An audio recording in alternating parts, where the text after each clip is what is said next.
다음은 공적 시색을 살펴볼 순서입니다만은 그 전에 색적 시공에 대해서 잠시만 더 말씀을 드리죠. 이 삼라만상은 사실 무상하고 그렇기 때문에 이 세계는 공입니다. 거기에는 있음을 인정할 수가 없기 때문에 집착할 것이 없습니다.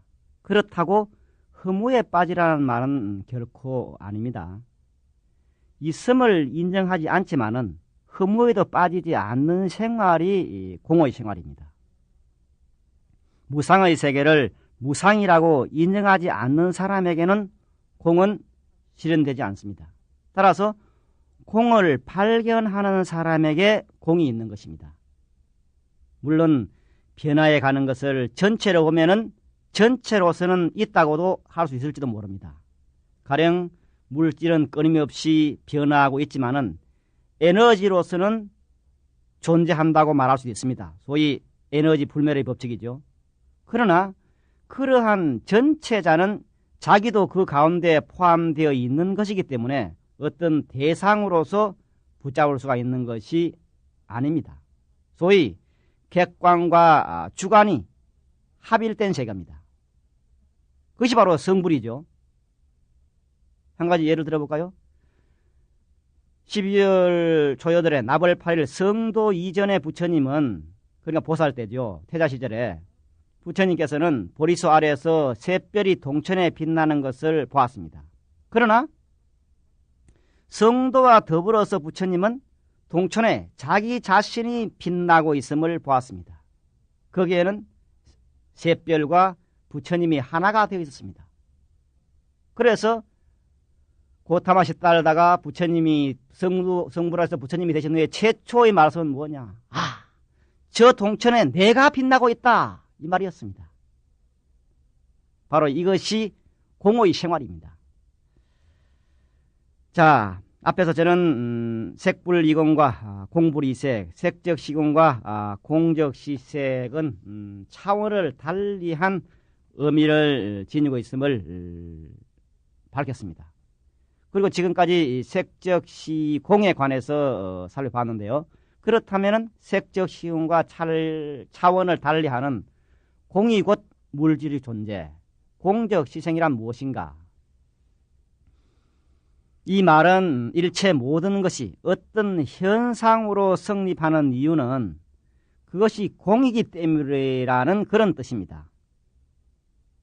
즉 물질적 존재의 본성이 공이 아니면은 물질적 존재로서 성립될 수 없다는 공의 지혜를 의미한다고 할 수 있겠습니다.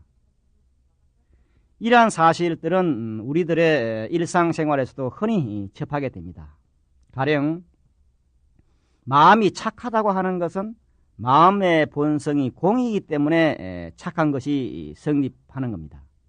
만약 마음의 본성이 악이라고 한다면 선으로 변하는 것은 불가능합니다. 마음이 공이기 때문에 악인이 선인으로 될 수도 있고 반대로 선인이 악인으로 돌변할 수도 있는 겁니다. 그리고 거기에는 때를 기다릴 필요가 없습니다. 10년 동안 악인으로 행사하기 때문에 선인이 되는데 10년이 필요한 것은 아닌 것입니다. 마치 1000년 동안 어둠이 점령해 있었던 동굴이라 해서 그 어둠을 없애는데 1000년이 걸릴 필요가 없는 것과 같습니다. 아무리 오랜 어둠도 빛이 오면은 찰나에 없어집니다. 이렇게 찰나에 변할 수 있는 것은 무슨 까닭인가? 그것은 바로 사물의 본성이 공이기 때문입니다. 공이기 때문에 그때그때 현상이 진실성을 갖추고 있는 것입니다. 그래서 조사 스님들은 이 사이 소식을 흔히 버들은 푸르고 꽃은 붓다 이렇게 써가고 있는데요. 그것이 가능한 것은 이렇게 현상의 어떤 그 본질이 공이기 때문입니다. 만약 공의 지혜가 없으면 공을 알지 못하기 때문에 단순히 버들과 꽃을 볼 뿐입니다. 버들의 푸름과 꽃의 붉음을 구별해서 아는 것은 공을 통해서 아는 것입니다. 이 공의 매개 없이 단순히 버들과 꽃의 구별을 아는 것만으로는 버들의 푸름, 꽃의 붉음의 어떤 그 참된 자옥을 이해할 수가 없는 것입니다. 이렇게 물질적 현상을 어떤 공의 지혜로 보았을 때 사나 대지가 바로 진리의 나툼이고 일체 중생이 진리의 몸임을 알게 되는 것입니다. 여기서 조사의 어떤 그 선화를 하나 가지고 좀 예로 들어볼까요?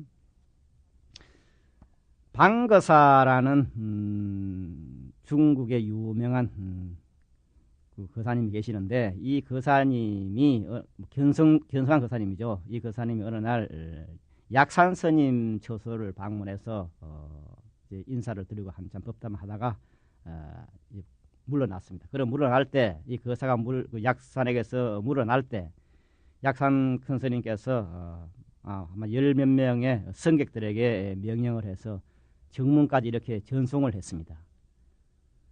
그러자 거사는 그때 마침 이제 눈이 많이 왔는데 공중에서 내려오는 그런 눈을 가리키면서 말씀하시기를 이렇게 말합니다. 참 호설이다. 참 아름다운 눈이구나. 일편일편이 눈송이 한 송이 한 송이가 별처에는 떨어지지 않는구나. 전혀 다른 곳에는 떨어지지 않는구나. 이렇게 말을 합니다. 그러니까 그때 방거사를 모시고 나왔던 전이라고 하는 그런 성객이 옆에 있다가 대답을 합니다. 그럼 별처에 떨어지지 않는다면은 어느 곳에 떨어집니까? 이렇게 말을 합니다. 그러자 방거사는 드디어 그냥 그 전수자라는 사람을 한 주먹 그냥 올립니다. 그때 전수자가 또한 마구하면 안 됩니다. 이렇게 대꾸를 합니다. 그러니까 거사가 다시 말하기를 이렇게 하면서도 이 따위 소리를 하면서도 성객이라고 하면 그 자칭한다면은 염려대왕이 아직 너를 용서하지 아니리라 이렇게 말합니다. 그러니까 이 전수자가 거사는 어떠합니까? 이렇게 다시 묻습니다. 그러니까 거사는 다시 한번 한 주먹 확 먹이고는 말하되 눈은 보아도 맹인과 같고 입은 말하여도 벙어리와 같아 이렇게 말을 합니다. 자, 여기 이 견설이라는 제목이 있는 이 방거사의 말, 참 호설이다. 정말 좋은 눈이구나. 일편일편이 송이가 별처에 떨어지지 않는다. 다른 것에 떨어지지 않는다. 이 말은 정말 눈송이 한 송이가 그대로 자기 떨어질 곳에 그곳에 떨어진다는 이 말입니다. 즉 공적 시색입니다. 공이 그대로 색으로 나타내는 이 모습 그대로죠. 다시 말씀을 드리면은 우리 한 사람 한 사람이 전부가 공이 이렇게 나타나 있다. 그러니까 우리는 별체에 있는 것이 아니라 공의 모습 그대로가 지금 이 현상 모습을 하고 있는 것이기 때문에 이건 달리 어떤 다른 방법이 없는 겁니다. 우리는 공급 진리 그 자체가 이렇게 나타나 있는 겁니다. 그래서 우리들 이 산하 대지가 전부 진리의 나툼이고 산천초목이 전부 진리의 나툼이고 내 개인이 전부 뭐냐 공이 이렇게 지금 모습을 보이고 있는 겁니다. 이 방송국도 여러분의 가정도 이 모두가 공이라고 하는 것이 이렇게 잠시 모습을 나타내고 있다고 하는 겁니다. 자, 여기서 보면은 너도 부처님이고 나도 부처님이죠. 너도 공이 나타난 바고 나도 공이 나타난 바고 그런가 하면은 흘러가는 강물도 저 바닷물도 산도 풀도 나무도 전부가 부처님이라고 하는 것이 밝혀지는 겁니다. 여기에서 다시 하나 화두를 말씀을 드리면은 벽암록 제35척은 전삼삼 후삼삼이라는 그런 화두인데요. 이 화두가 내용이 이렇습니다. 무착이라는 스님이 오대산을 유람하는 도중에 아주 그 황량하고 외딴 곳에 이르렀습니다. 그때 그 오대산에 주차하신다는 그 문수보살이 하나의 절을 화연시켜서 이 무착 스님을 맞이하여서는 자고 가도록 했습니다. 그리고는 이렇게 물었습니다. 요즘 어디에 있다 왔느냐? 그러니까 무착 스님이 대답하기를 남방에서 왔습니다. 남방에서는 부부를 어떻게 수행하더냐? 예, 말법 시대의 비구가 계율을 조금 받드는 정도입니다. 대중은 얼마나 되는가? 300명 또는 500명 정도 됩니다. 이렇게 되니까 이제 무착이 다시 문수보살에게 묻습니다. 여기에서는 부부를 어떻게 수행하는지요? 그러니까 문수가 대답합니다. 범부와 성인이 함께 있고 용과 뱀이 뒤섞여 있다. 대중이 얼마나 됩니까? 앞도 33, 뒤도 33이지. 즉 전33, 후33이란 말입니다. 그 뒤에 차를 마신 후에 문수보살은 파리 찻잔을 들고서 말했습니다. 남방에도 이런 물건이 있느냐? 없습니다. 평소 무엇으로 차를 마시느냐? 이렇게 물으니까 무착이 아무 말도 못했습니다. 그리고는 하직하고 떠나려 하는데 그때 문수보살의 그 시자인 균제동자에게 문 밖까지 이렇게 전송해 주도록 했습니다. 이제 그러자 무착은 그 문수에게 묻지 못했던 말을 동자에게 물었습니다. 조금 전에 저 어른께서 앞도 33, 뒤도 33, 전 33, 후 33이라 이렇게 말했는데 과연 그 숫자가 얼마나 되는가? 여기서 지금 전 33, 후 33이라는 것은 대중이 얼마나 되는가 이렇게 물었더니 전 33, 후 33 그랬죠. 앞도 33, 뒤도 33 이렇게 말했는데 얼마나 되는가? 그러니까 균제동자가 대덕이여 하고 이렇게 말합니다. 무착이 대답하자 동자는 이것은 얼마나 됩니까? 그러니까 대덕이여 하고 부르니까 하고 대답했겠죠. 그러니까 이것은 얼마나 됩니까? 말을 못합니다. 그러니까 무착은 다시 물었습니다. 여기가 무슨 절인가? 동자가 금강 역사의 뒤를 따른 역사의 뒤를 가르쳤습니다. 무착이 머리를 돌리는 찰나에 동자와 화연으로 나타낸 절까지도 하나도 보이지 않고 오로지 텅 빈 꼴짜기만 남아있을 뿐이었다 하는 것이 벽암록 35척의 화두인데 여기서 대중이 얼마나 되느냐 했을 때 전 33, 후 33이라 했거든요. 앞도 33, 뒤도 33. 과연 이 숫자가 몇만 명이냐, 몇천 명이냐, 아니면 몇십 명이냐. 이것을 이것을 궁구해서 아는 것이 바로 이 전 33, 후 33의 화두입니다. 그래서 선생님들이 기를 때 보통 참선한다 할 때 화두를 관한다 할 때 이 전 33, 후 33 이 화두를 관할 수도 있는데 자 여기서 전 33, 후 33 앞도 33, 뒤도 33 대중이 얼마나 됩니까 했을 때 전 33, 후 33 이렇게 말한 이 도리 이 속에 뭐가 있느냐 바로 공적시색의 온전한 대답이 여기에 다 놓여져 있습니다. 만약 이 전 33, 후 33에 어떤 대답을 확연히 할 수 있다면 아마 이 공적시색 이 물음에 여기에 대해서는 조금 더 걸릴 것이 없을 것으로 생각을 합니다. 자 이렇게 말씀을 드리면은 또 우리 이 강의를 들으시는 분들은 그럼 스님은 어떠합니까? 이렇게 또 반문을 할 수도 있겠죠. 글쎄요, 제 같으면은 개성을 이렇게 짓겠습니다. 전삼삼여 후삼삼여 문수무착 구불식 모련금곡 만천하 두두물물 송태평. 해석을 해보자면은 앞도 33 및 후도 33이여 그 말이여 문수나 무착이나 둘이가 다 몰랐구나.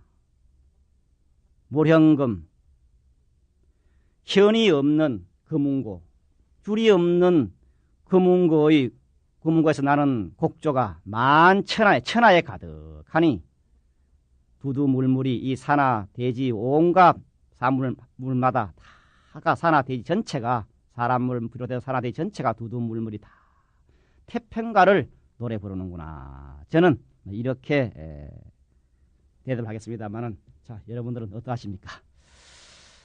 자, 다시 이어지는 경문이 수상행식 역부여시죠.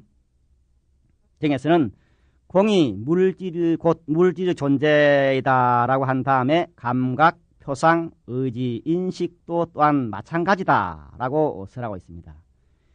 이 말은 감각에 대해서도 물질적 존재와 마찬가지로 감각이 공과 다르지 않고 공이 감각과 다르지 않다. 감각이 곧 공이요, 공이 곧 감각이다라고 설하는 것이고, 이것은 또 표상, 의지, 인식에 대해서도 이같이 설한다는 그런 의미가 되겠습니다. 이건 곰곰이 좀 생각해보면 되겠죠.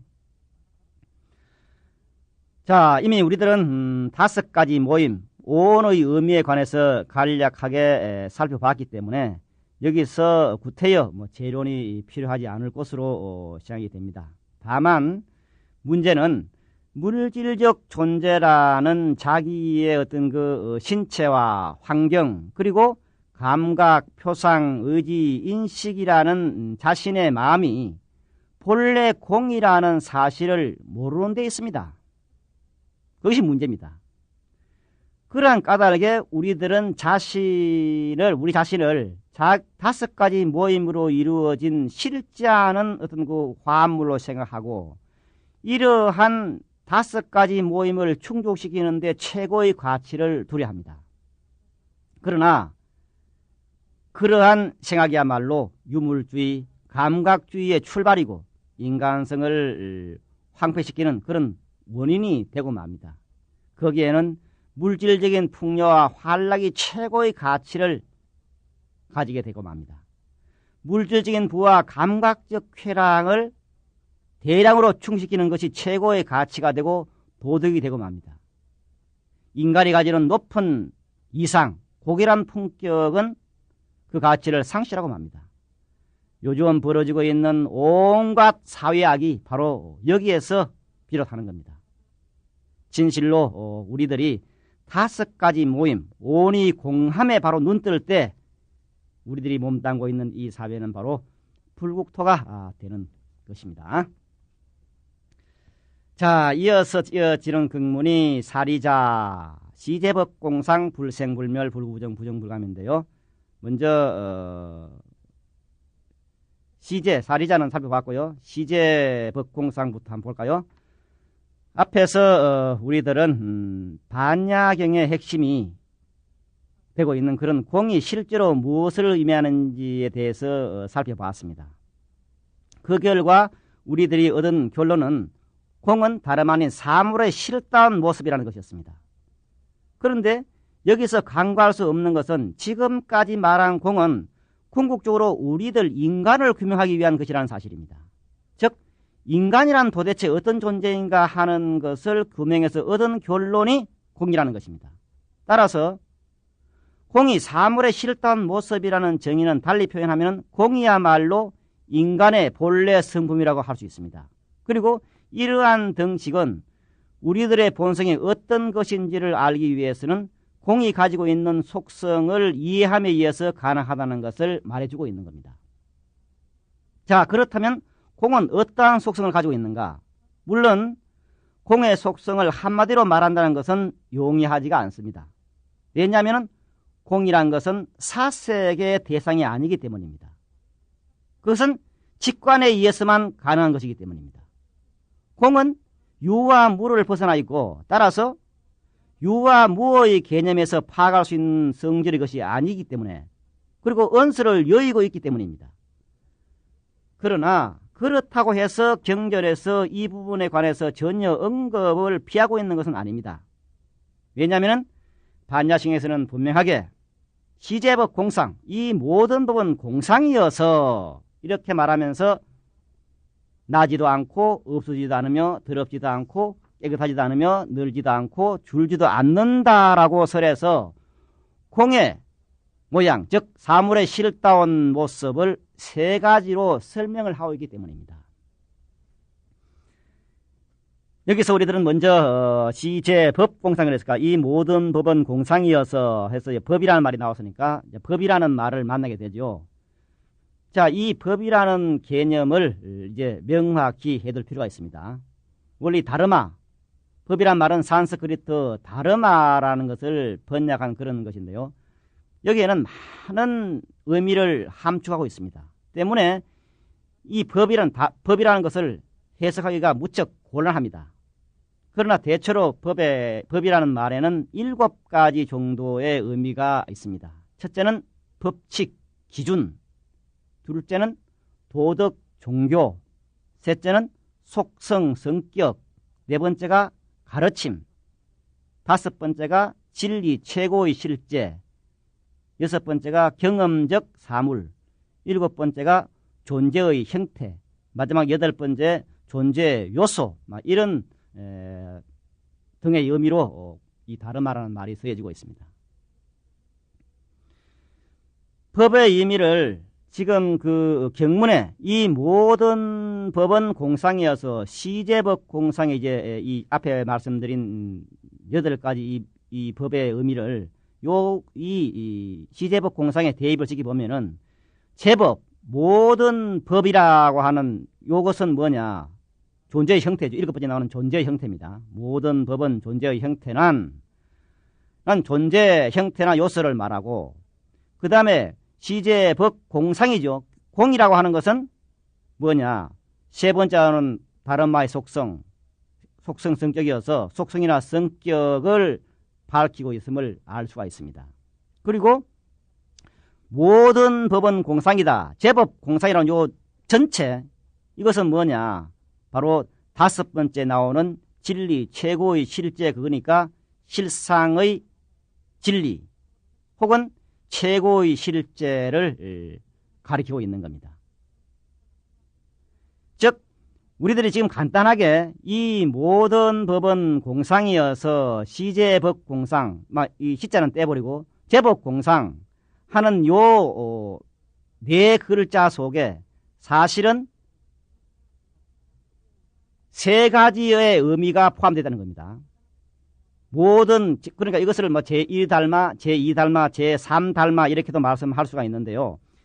일단 여기서 제법이라는 것이 하나 나오고 그 다음에 공이라고 하는 속성이 하나 나오고 그 다음에 제법 공사이라는 이 전체를 묶은 것이 하나 나와가지고 이 전체 뜻을 아우르고 있는 겁니다. 다시 말씀드리면은 이 반야신경에서는 공이야말로 모든 사물의 실다운 모습이라고 이렇게 규정을 하고 사물의 진실한 성품인 공의 모습을 3가지로 설명을 하고 있는 겁니다. 그 3가지가 뭐냐? 첫째는 불생불멸, 생기는 것도 아니고 없어지는 것도 아니다. 둘째는 불구부정, 더러운 것도 아니고 깨끗한 것도 아니다. 셋째는 부정불감, 늘어나는 것도 아니고 줄어드는 것도 아니라는 이 3가지입니다. 자, 다시 말씀드려서 인간의 본래 성품은 나지도 않고 없어지지도 않고 더럽지도 않고 깨끗하지도 않고 늘지도 않고 줄지도 않는다라고 하는 이 3가지 속성을 가지고 있다고 이렇게 규명하고 있습니다. 그렇다면은 그 구체적인 의미는 무엇인가? 먼저 공의 3가지 속성 가운데 제가 바로 불생불멸인데요. 이것은 나지도 않고 없어지도 않는다는 그런 겁니다. 우리들은 종종 생자필멸이라는 말을 듣습니다. 이것은 대반열반경 제2 수명품에 있는 유명한 말인데요. 생긴 존재는 반드시 그 마침인 죽음이 있다는 뜻입니다. 무릇 세상사는 시작이 있으면은 끝이 있고 생이 있으면은 멸이 있게 마련입니다. 그런데 이 말을 달리 표현하면은 멸이 있다고 하는 것은 생이 있기 때문이라고 할 수 있습니다. 따라서 만약 생이 없다면은 멸 또한 있을 수가 없는 것입니다. 그렇다면 과연 사물은 생기는 것인가? 사물은 인연에 의해서 생기고 인연에 의해서 멸하기 때문에 생겼다고 말해도 거기에는 고정적인 것은 없고 멸했다고 해도 허무덤멸은 아니며 모양을 바꾸어서 다음의 존재로 연결해 갑니다. 때문에 완전한 멸은 없는 것입니다. 예를 들어서 집이 생겼다고 해도 많은 재료가 모여서 집이 된 것이기 때문에 재료 입장에서 같으면 이미 이전부터 있었던 것이 됩니다. 그렇지만 집이 되었다고 해도 언제 완성된 것인지를 정확하게 결정할 수는 없습니다. 집이 멸할 경우에도 마찬가지의 사정이 나타납니다. 그렇지만 저 해인사나 범어사 같은 오래된 건축물의 경우에는 수선할 때 벌레 묵은 목재 등을 갈아 끼우기 때문에 상당한 부분이 새로운 재료로 교체되어 있다고 말할 수 있습니다. 이것은 인간의 어떤 신체의 경우에도 마찬가지입니다. 우리들의 신체가 신진대사에 의해서 부분이 끊임없이 교체되고 있다고 하는 것은 말할 필요도 없습니다. 그 때문에 우리 신체의 조직은 수년 사이에 완전히 교체된다고 하겠습니다. 과학자들은 이것을 7년 만에 전체가 교체된다 이렇게 말을 하고 있죠.